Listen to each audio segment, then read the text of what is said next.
I attended the 3-day TEDx Global Idea Search event in Mumbai, and one of the key takeaways that I had after my third day was a very interesting fact that I realized because of this amazing mother-daughter duo that I had met, is that a girl in her formative years can only be so much of a woman as much as she was allowed to be herself as a girl in her formative years. So, for example, if you as a 10-year-old girl, you were constantly forced to dim your light,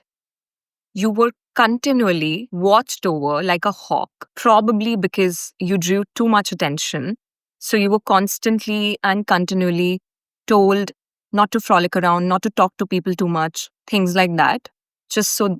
your parents got the satisfaction that you were not drawing too much attention. Then it's going to take longer for you to uncondition yourself later as a woman and get comfortable with being yourself, get comfortable with being seen. But if you did not have to suffer the pressure of not being yourself, which is a very painful pressure, I have to say, then you're going to grow up to be a very fine version of your authentic self at exactly the time you're supposed to, which is, I think, around 18 to 20 years of age. And that's the realization I had, watching that mother-daughter duo. Because this girl, she was 18, I think, or 20, and she was never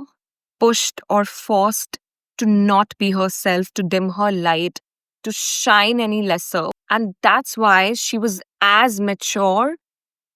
as she was and as she should have been at just 18 and 20. So a lot of it has to do with how much you were allowed to be seen in your formative years and how much you allow yourself to be seen now